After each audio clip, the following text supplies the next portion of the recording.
ನಮಸ್ಕಾರ. 24x7 ಕರ್ನಾಟಕ.comಗೆ ಸ್ವಾಗತ ಸುಸ್ವಾಗತ ವಿತ್ ಗೌರವ್. ಬೆಳಗಾವಿ ಡಿಸ್ಟಿಕ್ಕು ಚಿಕ್ಕೋಡಿ ತಾಲೂಕು ಇಂಗ್ಳಿ ಪಂಚಾಯತಿ ಉಪಾಧ್ಯಕ್ಷನ ಭೇಟಿಯಾಗಿ ಬಂದಿದ್ದೀವಿ. ನೋಡೋಣ ಅವ್ರು ಯಾವ ರೀತಿ ಒಂದು ಕಿರುಪರಿಚಯ ಮಾಡಿಕೊಡ್ತಾರಂತ. ಸರ್ ನಮಸ್ಕಾರ. ಸರ್ ತಮ್ಮ ಹೆಸರು ಸರ್? ನಮ್ಮದು ರಾಮಚೌಗುಡಿ. ಸರ್ ತಾವು ಯಾವ ಗ್ರಾಮ ಪಂಚಾಯತಿಯಿಂದ ಗೆದ್ದು ಬಂದಿದ್ರ? ಇಂಗ್ಳಿ ಗ್ರಾಮ ಪಂಚಾಯತಿಯಿಂದ ಗೆದ್ದು ಬಂದಿದ್ರ. ಹೇಗೆ ಅನಿಸ್ತಿದೆ ಸರ್ ರಾಜಕೀಯ ಜೀವನ? ರಾಜಕೀಯ ಜೀವನ ಇದೇ ರೀ ಚೆನ್ನಾಗಾದ್ರೆ ಒಂದು ಸ್ವಲ್ಪ ಹಂಗೆ ಒತ್ತಡ ಬರ್ತಾವ್ರಿ. ಇಂಥ ಖುಷಿನೂ ಇದೆ, ದುಃಖ ಎರಡೂ ಇದೆ. ಸರ್ ಇದು ಯಾವ ಪಕ್ಷನ ಫಾಲೋ ಮಾಡ್ತಿದ್ರ ಸರ್? ಬಿಜೆಪಿ ಫಾಲೋ ಮಾಡ್ಕೊಂಡ್ ಬರ್ತಿದ್ರ. ಸರ್ ಇದು ಫಸ್ಟ್ ಟೈಮ್ ಎಲೆಕ್ಷನ್ ಕಾಂಪೀಟ್ ಮಾಡಿದ್ದ ಅಥವಾ ಹಿಂದ್ಗಡೆ ಏನಾದ್ರು ಕಾಂಪೀಟ್ ಮಾಡೋದು? ಇದೆ first time. Sir first time ನಿಂತು ಎಲೆಕ್ಷನ್ ಅಲ್ಲಿ ಗೆದ್ದು ಬಂದ್ರಿ. ಗೆದ್ದಾಗ ಟೋಟಲ್ ಓಟ್ ಎಷ್ಟು ಪಡ್ಕೊಂಡಿದ್ರಿ? ಎಷ್ಟು ಲೀಡ್ ಇಂದ ಗೆದ್ದು ಬಂದ್ರಿ? ಟೋಟಲ್ 700 ಮೇಲೆ ಪಡ್ಕೊಂಡಿದ್ರಿ. ಮತ್ತು ಲೀಡ್ 111 ಗ್ಯಾಲರಿ ಐತ್ರಿ. 111 ಲೀಡ್ ಇಂದ ಗೆದ್ದು ಬಂದ್ರಿ. ಒಂದು 111 ಓಟಿಂದ ಗೆದ್ದು ಬಂದು ಕಾರ್ಯನಿರ್ವಹಿಸ್ತಾ ಇದ್ದೀರಾ. 3 ವರ್ಷ ಅವಧಿ ಕಳೆದ್ರಿ. 3.5 ವರ್ಷ ಅವಧಿಯಲ್ಲಿ ನಿಮ್ಮ ವಾರ್ಡಲ್ಲಿ ಏನೆಲ್ಲ ಅಭಿವೃದ್ಧಿ ಕೆಲಸ ಕಾರ್ಯಗಳನ್ನ ಮಾಡ್ತಾ ಬಂದ್ರಿ? ಯಾವ ರೀತಿ ಜನಸೇವೆ ಮಾಡಿದ್ರಿ? ನಾವು ನಮ್ಮ ವಾರ್ಡ್ನಲ್ಲಿ ವಾರ್ಡ್ ಅಂದ್ರೆ ಏನ್ರಿ ಟೋಟಲ್ ಊರಲ್ಲಿ ರೀ. ಸರ್ ಮನೆಗಳು ಅನ್ಸ್ಕ ಪ್ರತಿಯೊಂದು ಮನೆಗೆ ಬಂದಂಗ ಇದು 800 ತನಕ ಮನೆಗಳು ತಂದೆ. ಮತ್ತು ನಮಗೆ ಹೊಲಕ್ಕೆ ಹೋಗೋ ದಾರಿ ಅಷ್ಟು ಇದ್ರಲ್ಲ. ಒಂದು ಇನ್ನೊಂದಕ್ಕ 20 ವರ್ಷ ಕಾಂಗ್ರೆಸ್ ಅವ್ರು ನಮ್ಮಲ್ಲಿ ಪಂಚಾಯತಿ ಅವ್ರ ಕೈಗಿದ್ರಿ. ಅವ್ರು ಏನು ಮಾಡ್ಲಾಗ್ಯಾರ ಆ ಕೆಲಸ ಎಲ್ಲ ನಾವು ಪೂರ್ತಿ ಮಾಡಿದ್ವಿ. ಮತ್ತು ನಮಗೆ ಆ ಕೆಲಸ ಮಾಡಬೇಕಾದ್ರೆ MLC ಅವರು ಸಾಕಷ್ಟು ದುಡ್ಡು ತಂದು ಕೊಟ್ರಿ. ಅನುದಾನ ಕೊಟ್ರಿ. ಆ ಅನುದಾನದಿಂದ ನಾವು ಆ ಕೆಲಸ ಮಾಡಿದ್ವಿ. ಮಾಂತೇಶನ್ ಅವರು ಮತ್ತು ಊರಿನಲ್ಲಿ ಗಟಾರಾಗಲಿ ಇವು ಹಾದಿ ಎಲ್ಲ ಯಾವ್ಯಾವ ಹಾದಿ ಅಂದರೆ ನಮ್ಮಲ್ಲಿ ಮಹತ್ವದ ಅಂದ್ರೆ ರೀ ಹೊಲಕ್ಕೆ ಹೋಗು ತೋಟಕ್ಕೆ ಹೋಗೋ ಹಾದಿ ಯಾವ ಸರಿಯಾಗಿಲ್ಲಾಗಿತ್ತು. ನಾವು ಇರೋದೆಲ್ಲ ಅದ್ರ ಮೇಲೆ ಜೀವನ ರೈತ. ಅದರಿಂದ ನಾವು ಹೆಚ್ಚಿನ ಎಷ್ಟು ನಮ್ಮ ಊರಲ್ಲಿ ಹಾದಿದ್ದಿಲ್ಲ ಎಲ್ಲನ್ನ ಮನುಷ್ಯನಗಳ ಸಹಾಯದಿಂದ ಎಲ್ಲ ಪೂರ್ತಿ ಮಾಡಿದ್ವಿ. ಒಂದು ಹೊಲಕ್ಕೆ ಹೋಗೋ ರೋಡು, ಆಮೇಲೆ ಊರಲ್ಲಿ ಸಿಸಿ ರೋಡ್ ಮಾಡಿದ್ವಿ. ಮತ್ತು ಎಲ್ಲೆಲ್ಲಿ ಗಟಾರ ಸಮಸ್ಯೆ ಇದ್ರೆ ಅವು ಗಟಾರ. ಮತ್ತು ಶೌಚಾಲಯ ಒಂದು 4 ಮಾಡಿದ್ವಿ. ಶೌಚಾಲಯ ಸಮಸ್ಯೆ ಐತಿ ನಮಗೆ. ಎಷ್ಟು ಮಾಡಿದ್ರ ಸರ್ ನಿಮ್ಮ ಊರಲ್ಲಿ? ಒಂದು 4 ಮಾಡಿದ್ವಿ. ಈಗ 2 ಕೆಲಸ ತಗೊಂಡಿದ್ವಿ. ಇನ್ನೊಂದು 4 ಇಡೀ ಊರಲ್ಲಿ 4 ಶೌಚಾಲಯ. ಹಳೆವ 2 ಇದಾವೆ. ಅಂದ್ರೆ ಇದು ಪಬ್ಲಿಕ್ ಶೌಚಾಲಯ ಪಬ್ಲಿಕ್ ರೇ ಹತ್ತತ್ತು ಹೇಳಲ್ಲ ಮ್ಯಾಕ್ ಕುಂಡೋ ಹತ್ತತ್ತು. ಅವು ಟೋಟಲ್ ಅಂದ್ರೆ 4 ಅಂದ್ರೆ ಇಡೀ ಬ್ಲಾಕ್ ಹತ್ರಾಗ ಒಂದೊಂದು ಇದ್ರಾಗ 4 ಬ್ಲಾಕ್ ಇದಾವೆ. ಅದೇ ಪಬ್ಲಿಕ್ ಮಾಡಿದಿರ. ವೈಯಕ್ತಿಕ ರೀ ವೈಯಕ್ತಿಕ 500 ಕೊಟ್ಟಿದ್ರು. ವೈಯಕ್ತಿಕ 500 ಶೌಚಾಲಯ ಪ್ರತಿಯೊಂದು ಮನೆಗೆ. ಸರ್ ಇವಾಗ 3 ವರ್ಷದಲ್ಲಿ ಇಷ್ಟೆಲ್ಲ ಮಾಡಿದ್ರಿ.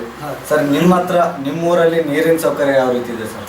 ನೀರಿನ ಸೌಕರ್ಯ ನಮ್ಮಲ್ಲಿ ಚೆನ್ನಾಗಿದೆ. ಹೊಳಿ ಪೈಪ್ಲೈನ್ ಅಂದ್ರೆ ನಮ್ಮದು ಜಾಕಿವೆಲ್ ಟ್ಯಾಂಕ್ ಮತ್ತು ಇಲ್ಲಿ ಫಿಲ್ಟರ್ ಟ್ಯಾಂಕ್ ಇದು ನೋಡಿರ್ಬೇಕು ನಾವು. ಸರ್ ಇಲ್ಲಿ ಐತಿ ನೀರಿನ ಸೌಕರ್ಯ ನಮ್ಮಲ್ಲಿ ಚಲೋ ಐತ್ರಿ. ನೀರು ಮತ್ತು ನಮ್ಮಲ್ಲಿ ನೀರಿನ ಬದಲು ತಕರಾರಾಗಲಿ ನೀರು ಕೆಟ್ಟಿದ್ದು ಕ್ವಾಟ್ರ ಆದ ಇನ್ನೂ ತನಕ ನಮ್ಮಲ್ಲಿ ಆಗಿಲ್ರಿ. ಮತ್ತು ನಮ್ಮಲ್ಲಿ ನೀರಿನ ಸೌಕರ್ಯ ಎಕ್ದಮ್ ಚೆನ್ನಾಗಿದೆ. ಆಮೇಲೆ light sir, road lights, street lights ಹೌದು. ನಾವೀಗ 24 ವರ್ಷ ಮಾಡ್ಕೊಂಡೇವ್ರಿ. ಈಗ 1 ವರ್ಷ ಐತಿ ಕರೆಕ್ಟ್ ಐತಿ. ಸೊ 3.5 ವರ್ಷ ಅವಧಿಯಲ್ಲಿ ಇಷ್ಟೆಲ್ಲ ಮಾಡಿಸಿದ್ರಿ. ಒಂದು ರೋಡ್ ಆಗಿರ್ಬೋದು, CC ರೋಡು, ಡಾಂಬರ್ ರೋಡು, ಹೊಲಕ್ಕೆ ಹೋಗುವಂಥ ರೋಡ್ಗಳು, ಆಮೇಲೆ ಗಟಾರ್ಸು, ಆಮೇಲೆ ಬಡವರಿಗೆ ಮನೆ ಕೊಡಿಸೋದು, ಶೌಚಾಲಯ, ಆಮೇಲೆ ನೀರಿನ ಟ್ಯಾಂಕ್ ಈ ಥರ ಕೆಲಸ ಮಾಡ್ತಾ ಬಂದ್ರಿ. ಸರ್ ಇನ್ನು ನಿಮ್ಗೆ ಇನ್ನೂ 1.5 ವರ್ಷ ಅವಧಿ ಇದೆ. ಇನ್ನೂ 1.5 ವರ್ಷ ಅವಧಿಯಲ್ಲಿ ಇನ್ನೂ ಏನೆಲ್ಲ ಸುಧಾರಣೆ ಮಾಡ್ಬೇಕಂತ ಅನ್ಕೊಂಡಿದ್ರ? ಉಳಿದಿರುವಂಥ ಕೆಲಸ 1.5 ವರ್ಷನಲ್ಲಿ ಇನ್ನೂ ಏನು ಕೆಲಸ ಉಳಿದವ್ರೆ ಅಂದರೆ ಯಾವ ಸಮಸ್ಯೆ ಬರ್ತಾವ್ರ ನಾವು ಇನ್ನೊಂತಂದ್ರೆ ಯಾವುದೂ ಸಮಸ್ಯೆ ಸಾರ್ವಜನಿಕ ಏನು ಇದಾಗಲ್ಲ. ಅವತ್ತಿನ ಎಲ್ಲ ಪೂರ್ತಿ ಮಾಡಿದ್ರಿ. ಯಾವ್ಯಾವ ಕೆಲವೊಂದು ಕೆಲಸ ಇವು ಶೌಚಾಲಯ ಸಾರ್ವಜನಿಕ ಏನು ಇದಾಗಲ್ಲ. ಪ್ರತಿ ನಾವು ಆಗ್ಬೇಕಾಗಿದ್ದು ಆಗಿಲ್ಲ. ಅವತರ ಪೂರ್ತಿ ಕೆಲವು ಜನಕ್ಕೆ ಮುಟ್ಟಿಲ್ಲ. ಸೊ ಕೆಲವು ಜನಕ್ಕೆ ದೊರಕಿಸ್ಕೊಡೋ ಅಂತ ಒಂದು ಹೋರಾಟನ ಮಾಡ್ತಿದ್ದಾರೆ. ಮನೆಗಳಾಗಿರ್ಬೋದು, ಶೌಚಾಲಯ ಆಗಿರ್ಬೋದು, ಅದನ್ನ ಮಾಡ್ಬೇಕಂತ ಅನ್ಕೊಂಡಿದ್ದಾರೆ. ಇನ್ನೊಂದು ಸ್ವಲ್ಪ ಮುಟ್ಟಬೇಕಾಗಿ ಅದನ್ನ ಮುಟ್ಟಿಸ್ಬೇಕು. ಸರ್ ಅದೇ ರೀತಿ MLA MP ಅವ್ರ ಕಡೆಯಿಂದ ಏನಾದ್ರು ಮಾಡಿಸೋಣ ಮುಂದಿನ ಬರೋ ದಿನಗಳಲ್ಲಿ, ಅವರ ಕಡೆಯಿಂದ ಅನುದಾನ ತಗೊಂಡು ನಿಮ್ಮ ಊರಿಗೆ ಸಮುದಾಯ ಭವನ ಆಗಿರ್ಬೋದು, ದೇವಸ್ಥಾನ ಆಗಿರ್ಬೋದು, ಶಾಲೆ ಕಟ್ಟಡ ಆಗಿರ್ಬೋದು, ಆ ಥರ ಏನಾದ್ರು ಪ್ಲಾನ್ ಮಾಡಿದ್ದಾರೆ ಸರ್? ಆ ಥರನೂ ಮಾಡಿದ್ದೀವಿ. ಮತ್ತು MLC ಅವರು ನಮ್ಗೆ ಸುವರ್ಣ ಗ್ರಾಮದಲ್ಲಿ ದುಡ್ಡು ಇದು ಮಾಡಿದ್ರೆ ಆ ದುಡ್ಡಿನಲ್ಲಿ ಇದು ಬಸವೇಶ್ವರ ಮಂದಿರಕ್ಕೆ ರೀ 23 ರೀ 23 ಲಕ್ಷ ಕೊಟ್ಟವ್ರಿ. ಮತ್ತು ಗೌಟರ್ನಲ್ಲಿ ಸಮುದಾಯ ಭವನದ ಒಂದು ಕಟ್ಟಿದ್ರಿ ವಿಠ್ಠಲ ಮಂದಿರ, ಅಲ್ಲಿ 22 ಲಕ್ಷ ರೀ. ಮತ್ತು ಉಳಿದ ಶಿಶಿ ರೋಡ ಮತ್ತು ಇದನ್ನು ಊರ ಅಭಿವೃದ್ಧಿ ಸಲುವಾಗಿ ವಾಪಸ್ಸಿವ್ರಿ. ಮತ್ತು ಹೊಳೆ ಅವರು MLA ಅವ್ರು ಮಾಡಿದ್ದಾರೆ. ನಮ್ಮ MLC ಮಂತಿಸಣ್ಣ ದೊಡ್ಡಿಮಟ್ಟಿವ್ರ ಎಷ್ಟು ಅನುದಾನ ನಮಗೆ ಇದು ಮಾಡಿದ್ರಿ ಅಷ್ಟು ಕೊಟ್ಟಿದ್ದೀವಿ. ಸೊ ಈ ರೀತಿ MLA MP ಅವ್ರ ಕಡೆಯಿಂದ ಕೂಡ ಮಾಡ್ತಾ ಬಂದಿದ್ರ, ಅವ್ರ ಕಡೆಯಿಂದ ಅನುದಾನ ತಗೊಂಡು ಕೆಲಸ ಕಾರ್ಯಗಳನ್ನ ಮಾಡಿಸಿದ್ರ. MLC ಅವ್ರದ್ದು ನಮಗೆ ಹೆಚ್ಚು ಅನುದಾನ ಇದೆ, MLA ಅವ್ರದ್ದು ನಮಗೆ ಇಲ್ಲ, MLC ಅವ್ರದ್ದೇ ಹೆಚ್ಚು ಅನುದಾನದಿಂದ ಮಾಡ್ತಾ ಬಂದಿದ್ದೀರ. ಸರ್, ಇವಾಗ ನಿಮ್ಮ ವಾರ್ಡಿನ ಜನರಾಗಿರ್ಬೋದು, ಊರಿನ ಜನರ ಜೊತೆ ಯಾವ ರೀತಿ ಸಂಪರ್ಕ ಬೆಳೆಸ್ಕೊಂಡಿದ್ದೀರಾ? ಯಾವ ರೀತಿ ಅವರು ನಿಮಗೆ ಸ್ಪಂದಿಸ್ತಾ ಬಂದಿದ್ದಾರೆ? ನಮ್ಮ ವಾರ್ಡಿನ ಜನ ಆಗಲಿ, ನಮ್ಮ ಊರಿನ ಜನ ರೀ, ನಮಗೆ ಯಾವುದೂ ಥರ ಅಂದರೆ ಅನುಕೂಲ ಯಾವ್ದು ಮಾಡಿಲ್ರಿ. ನಾವು ಯಾವ ರೋಡ್ ಕೆಲಸ ಮಾಡ್ರಿ, ಯಾರು ಮಾಡ್ರಿ, ನಮ್ಗೆ ಯಾವ್ದು ಒಳ್ಳೆ ರೀತಿಯಿಂದ ಸ್ಪಂದಿಸ್ತಾ ಬಂದಿದ್ದಾರೆ. ಅವರು ನಮ್ಗೆ ಸಹಕಾರ ಹೆಚ್ಚು ಮಾಡಿದ್ದಾರೆ. ಸಹಕಾರ ಹೆಚ್ಚು ನಮ್ಮ ಊರು ಸಹಕಾರ ಇದ್ದಂದ್ರೆ ಇಷ್ಟು ಕೆಲಸ ಇದಾವೆ. ಊರದ್ರ ಸಹಕಾರ ಮಾಡೋದ್ರಿಂದ ಕೆಲಸ ಆಗ್ಲತ್ತಿದ್ವಿ. ಊರಾಗ ನಮ್ಗೆ ಯಾವ ಏನಂತ ಕಾರ್ತೀನಿ ಬಂದಿಲ್ಲ. ಅವರು ನಾವು ಎಷ್ಟು ಮಾಡ್ಬೇಕಾಯ್ತಿಲ್ಲ, ನಮ್ಗೆ ಹೆಚ್ಚಿನ 4 ಪಟ್ಟು ಅವ್ರು ಹೆಚ್ಚು ಸಹಕಾರ ಮಾಡಿದ್ದಾರೆ, ಸಹಕಾರ ಕೊಟ್ಟಿದ್ದಾರೆ. ಒಳ್ಳೆಯ ರೀತಿಯಿಂದ ನೀವು ಏನೋ ಕೆಲಸ ಮಾಡಕ್ ಬಂದ್ರು ಅವ್ರಿಗೆ ನಿಮ್ಗೆ ಸಹಕಾರ ಕೊಟ್ಟಿದ್ದಾರೆ, ಸಹಕಾರ ಮಾಡಿದ್ದಾರೆ. ಇದು ಕೂಡ ಸಹಕಾರ ಕೊಟ್ಟು ಎಲ್ಲ ಒಂದು ಊರು ಸುಧಾರಣೆಗೆ ಹೋರಾಟ ಮಾಡ್ತಾ ಬರ್ತಾ ಇದ್ರಿ. ಸರ್, ಅದೇ ರೀತಿ ಇವಾಗ ರಾಜಕೀಯಕ್ಕೆ ಬರೋದಕ್ಕೆ ನಿಮ್ಮ ಕುಟುಂಬದಿಂದ ನೀವೇ ಮೊದ್ಲಾರ ಅಥವಾ ಹಿಂದ್ಗಡೆ ಯಾರಾದ್ರೂ ಇದ್ರ ಸರ್? ನಮ್ಮ ರಾಜಕೀಯದಿಂದ ಬರೋದು ನಮ್ಮ ಕಾಕಾಗಳು ಇದ್ದಾರೆ. ಹಾಂ ಸರ್. ಅವ್ರು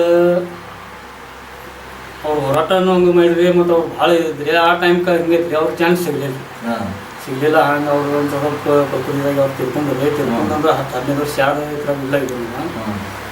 ನಮ್ಮ ಕಾಕಾಗಳು ಅನ್ಕೊಂಡ್ಕಂತಿಂದ ಈ ಜನ ಏನು ಮಾಡ್ತೀರಿ, ನೀವು ಮನ್ಯಾಗ ಒಬ್ರು ಇದ್ರಪ್ಪ, ಮತ್ತು ಅದನ್ನ ಇದು ಮಾಡೋದಲ್ಲ, ನೀವು ಇಲ್ಲಿ ಅದನ್ನೇ ಬೆಳೆಸ್ಕೊಂಡು ಹೋಗಿ ಅಂತ ಒಂದು ಇವರೊಂದು ಸಹಕಾರ ಮಾಡಿ. ಸರ್, ಅಂದ್ರೆ ರಾಜಕೀಯಕ್ಕೆ ಬರೋಕ್ಕೂ ಮುಂಚೆ ನಿಮ್ದು ವೈಯಕ್ತಿಕ ವೃತ್ತಿ ಏನಾಗಿತ್ತು ಸರ್? ವೈಯಕ್ತಿಕ ವೃತ್ತಿ ಏನ್ರಿ, ನಮ್ಮದು ಏನು ಸಲೂನ್ ಅಂಗಡಿ ಐತ್ರಿ, ಅದನ್ನ ನಾವು ಕೆಲಸ ಮಾಡ್ಕೊಂಡು ಸಲೂನ್ ಅಂಗಡಿ ಇಟ್ಕೊಂಡಿದ್ರಿ, ಅಂದ್ರೆ ಕಟಿಂಗ್ ಶಾಪ್ ಐತ್ರಿ, ಇನ್ನೂ ಐತ್ರಿ, ಇವಾಗೂ ಇದೆ. ಸೊ ಅದನ್ನ ಮಾಡ್ಕೊಂಡೇ ಇದನ್ನು ಮಾಡ್ತೀವಿ. ರಾಜಕೀಯಕ್ಕೆ ಬರೋದಕ್ಕೆ ಏನ್ ಸ್ಫೂರ್ತಿ, ಏನ್ ಅನ್ಕೊಂಡು ರಾಜಕೀಯಕ್ಕೆ ಬಂದ್ರಿ? ಏನು ಅನ್ಸ್ಕೊಂಡ್ರಿ, ಇದು ನಮ್ಮ ಕಾಕಾಗಳು ಅನ್ಸ್ಕ ಇದು ಮಾಡಿದ್ರೆ ಅಪೇಕ್ಷೆ ಮೇರೆಗೆ ಬಂದಿರುವಂತದ್ದು. ಇನ್ನು ಎಷ್ಟು ಎಲ್ಲರೂ ನಮಗೆ ಯಾರೆಲ್ಲ ಕೊಡ್ತಿದ್ದಾರೆ. ಮತ್ತೊಂದು ಹೆಂಗ್ರಿ, ಈಗ ಮೊದಲು ಹೆಂಗಿತ್ರಿ, ದುಡ್ಡು ಇದ್ದವ್ರ ಶ್ರೀಮಂತರ ರಾಜಕೀಯ ಆಗಿರ್ತಾರೆ. ನಮ್ಮ ಊರಾಗ ಹೆಂಗೈತ್ರಿ, ಗರೀಬರನ್ನ ನಿಲ್ಲಿಸ್ತಾರೆ. ಒಂದು ಬಡವ ಇಲ್ಲ ಇವ್ ಮೇಲೆ ಬರಲಿ, ನಮ್ಮಲ್ಲಿ ಎಲ್ಲ ಕ್ಯಾಂಡಿಡೇಟ್ಗಳು ಇಂಥವು ಇದಾವೆ, ನಮ್ಮಂಥವು ಇದಾವೆ. OBC ಕ್ಯಾಟಗರಿ ಎಲ್ಲ ಅಂದರೆ ಆರ್ಸಿ ತಂದ್ರೆ ಅನ್ಕೊಂತಿಂದ್ರೆ ನಮ್ಗೆ ಜನ ಊಟಕ್ಕೆ ಆರಿಸ್ತಂದು ನಮ್ಗೆ ಮೆಜಾರಿಟಿ ಆಗಿತ್ತು. ಆ ಮೆಜಾರಿಟಿ ಆದ ತನಕ ನಾವು ಅದನ್ನ ಕೆಲಸನೂ ಮಾಡಿಕೊಟ್ಟಿದ್ವಿ. ಅಂದ್ರೆ ನೀವು ಒಂದು ಜನಸೇವೆ ಮಾಡೋಣ, ಒಂದು ಜನರ ಅಪೇಕ್ಷೆ ಮೇರೆಗೆ ನೀವು ಬಂದಿರೋದು ಜನಸೇವೆ ಮಾಡಕ್ಕೆ. ನಿಮ್ಗೆ ಎಷ್ಟು ವರ್ಷದ ಒಂದು ರಾಜಕೀಯ ಒಡನಾಟ ಸರ್? ಎಷ್ಟು ವರ್ಷದ ಒಂದು ಅನುಭವ ಇದೆ ರಾಜಕೀಯದಲ್ಲಿ? ನಮಗೆ ಅನುಭವ ಅಂದ್ರೆ ಮೊದಲು ಹಂಗೇನೆಲ್ಲ ಆಗಿತ್ತು, ಸ್ವಲ್ಪ ಇರ್ತಿದ್ವಿ. ಈಗ ನಾವು ಆರಿಸಿ ಬಂದಂದ್ರೆ ಈಗ 4 ವರ್ಷ ಪೂರ್ತಿ ಇದ್ರಾಗೆ ಇವಾಗ ಗೊತ್ತಾಗಿದೆ ನಮ್ಗೆ ಇದೆ ರಾಜಕೀಯ. ಸರ್, ನಿಮ್ಗೆ ರಾಜಕೀಯಕ್ಕೆ ಬರೋದಕ್ಕೆ ಗುರುಗಳು ಸ್ಫೂರ್ತಿ ಬೆನ್ನೆಲುಬು ಅಂತ ಯಾರಾದ್ರೂ ಇದ್ದಾರಾ ಸರ್? ಗುರುಗಳಂದ್ರೆ ನಮಗೆ ನಮಗೆ ಟೀಮ್ ಇದೆ, ನಮ್ಮ BJP ಟೀಮ್ ಇದಿಲ್ಲ, ಇವರು ನಮ್ಮ ಗುರುಗಳ್ರಿ. ಮತ್ತು ನಮ್ಮ ಮಂಡಳದವ್ರೆ ಈಗ ನಾವು ಹೆಸರು ಭಾಳ ಮಂಡಳ, ಸಂಜೀವ್ ಬಸವಡೆ ಅಂತ ನಮ್ಮ ಬಸವಡಿ ಅವ್ರ, ಮತ್ತು ಶಿಕ್ಷಣ ತಗೊಳ್ಳಿ ಡಾಕ್ಟರ್ ಅಜಿತ್ ಅಂತೀವಿ. ಸೊ ಇವರೆಲ್ಲ ಒಟ್ಟು ಗುರು ಹಿರಿಯರಾಗಿರ್ಬೋದು, ನಿಮ್ಮ ಫ್ರೆಂಡ್ ಸರ್ಕಲ್ ಆಗಿರ್ಬೋದು, ಎಲ್ಲರೂ ಕೂಡ ನಿಮ್ಗೊಂದು ಒಳ್ಳೆಯ ಸಪೋರ್ಟ್ ಮಾಡ್ತಾ ಬಂದ್ರು, ಬೆಂಬಲ ಕೊಡ್ತಾ ಬಂದ್ರು. ಸೊ ಅದೇ ರೀತಿ ಇವಾಗ ವೋಟರ್ಸು ಕೂಡ ಅವರೇ ಆಗಿರ್ತಾರೆ. ನಿಮ್ಮ ಊರಿನ ಜನ ನಿಮಗೆ ಮತ ಕೊಟ್ಟು ಗೆಲ್ಸಿ, ವಾರ್ಡಿನ ಜನರು ಮತ ಕೊಟ್ಟು ಗೆಲ್ಸಿಲ್ವರೆಗೂ ತಗೊಂಬಂದಿದ್ದಾರೆ. ಸೊ ಉಪಾಧ್ಯಕ್ಷ ಸ್ಥಾನನೂ ಕೊಟ್ಟಿದ್ದಾರೆ. ಇವಾಗ ಆ ಸ್ಥಾನದಲ್ಲಿ ನೀವು ಮುಂಚೆ ಮೆಂಬರ್ ಆಗಿರೋದ್ರಲ್ಲಿ ನಿಮ್ಮ ವಾರ್ಡಲ್ಲಿ, ನಿಮ್ಮ ಊರಲ್ಲಿ ಸುಧಾರಣೆ ಮಾಡ್ತಾ ಬಂದ್ರಿ. ಸೊ ನಿಮ್ಮ ಮತ ಕೊಟ್ಟು ಗೆಲ್ಲಿಸಿದಂಥ ನಿಮ್ಮ ಮತ ಬಾಂಧವರಿಗೆ ನಮ್ಮ 24x7 ಕರ್ನಾಟಕ.com ಮೂಲಕ ಏನು ಹೇಳಕ್ಕೆ ಇಷ್ಟಪಡ್ತೀರಾ? ಕೊನೆಯದಾಗಿ ಏನೊಂದು ಸಿಹಿ ಮಾತನ್ನ ಹೇಳ್ತೀರಾ? ಈಗ ಅವರು ಅಂದರೆ ಇನ್ಯಾರು ನಾವು ಕೆಲಸ ಮಾಡ್ಬೇಕಂತ ಉಳಿದಿತ್ತಿಲ್ಲ. ಅವತ್ತಿನವ್ರು ಯಾವ ಸಮಸ್ಯೆ ಬರಬಾರ್ದು, ಅವ್ರು ನಮ್ಮ ಮೇಲೆ ಇದು ಮಾಡಿಲ್ಲಪ್ಪ ಅನ್ನಂಗೆ ನಮ್ದು ಇರಿಸಕ 1 ವರ್ಷ ಇರಿಸ್ಕೊಳ್ಳಿ. ಅವತ್ತಿನ ಅವ್ರು ಯಾವ ಕೆಲಸ ಅಡ್ಯಾಡ್ತೀನಿ ಬಂದರೆ ಅದನ್ನ ಮುಗಿಸಿ, ಏನೋ ಒಂದು ಗೌರ್ಮೆಂಟ್ ಸೌಲಭ್ಯ ಬಂದರೆ ಅವ್ರ ತನಕ ಮುಟ್ಟಿಸಿ ಅವ್ರ ಕಡೆದ ಅಂದರೆ ಒಂದಪ್ಪ ಇವ್ ಒಳ್ಳೇದು ಮಾಡಿರೋ ಅನ್ಸ್ಕೊಂಡು ಜಾಗ ಕರಿಬೇಕು ಹಾಂ ಅಷ್ಟಕ್ಕ ಹಾಂ ಮತ್ತು ಅವ್ರು ಯಾವ ಚಿರಋಣಿ ಆಗಿರ್ತೀರ ಹಾಂ ಚಿರಋಣಿ ಆಗಿರ್ತೀನಿ ಅಂತ ಹೇಳಕ್ಕೆ ಇಷ್ಟಪಡ್ತೀರಾ. ನೋಡಿದ್ರಲ್ಲ ಸರ್ ಯಾವ ರೀತಿ ಅವರೊಂದು ಕಿರುಪರಿಚಯ ಮಾಡಿಕೊಟ್ರು ಅಂತ. ಎಷ್ಟೊಂದು ಅಭಿವೃದ್ಧಿ ಕೆಲಸ ಕಾರ್ಯಗಳನ್ನು ಮಾಡ್ತಾ ಬಂದಿದ್ದಾರೆ, ಹೋರಾಟ ಅವ್ರ ಊರಿಗೇನೆ ಮಾಡ್ತಾ ಬಂದಿದ್ದಾರೆ. ಪ್ರತಿಯೊಬ್ಬರು ಮೆಂಬರ್ಸು ಎಲ್ಲರೂ ಕೂಡ ಅವರು ಒಂದು ಊರಿಗೇನೆ ಹೋರಾಟ ಮಾಡ್ತಾ ಒಂದು ಸುಧಾರಣೆ ಮಾಡ್ತಾ ಬಂದಿದ್ದಾರೆ. 20 ವರ್ಷದಿಂದ ಹಿಂದೆ ಆಗಿರಲಿಲ್ಲ ಕೆಲಸನ, ಅದನ್ನು ಇವಾಗ ಪಂಚಾಯತಿ ಮೆಂಬರ್ಸ್ ಎಲ್ಲರೂ ಒಗ್ಗೂಡಿ ಒಂದು ಒಗ್ಗಟ್ಟಾಗಿ ಮಾಡ್ತಾ ಬರ್ತಾ ಇದ್ದಾರೆ. ಅವ್ರು ಏನೆಲ್ಲ ಕೆಲಸ ಕಾರ್ಯಗಳನ್ನು ಮಾಡಬೇಕಂತ ಇನ್ನು ಮುಂದೆ ಕನಸಿಟ್ಕೊಂಡಿದ್ದಾರೋ ಆ ಕನಸು ನನಸಾಗಲಿ ಏನೆಲ್ಲ ಮುಂದಿನ ದಿನಗಳಲ್ಲಿ ಕೆಲಸ ಕಾರ್ಯಗಳನ್ನು ಮಾಡ್ತಾ ಬರ್ತಾರೋ ಆ ಎಲ್ಲ ಕೆಲಸ ಕಾರ್ಯಗಳಲ್ಲಿ ಯಶಸ್ಸಾಗಲಿ ಅಂತ ಹಾರೈಸ್ತಾ ಇಷ್ಟು ಕಾಲ ನಮ್ಮ ಜೊತೆ ಮಾತಾಡೋದಕ್ಕೆ ತುಂಬ ಧನ್ಯವಾದಗಳು.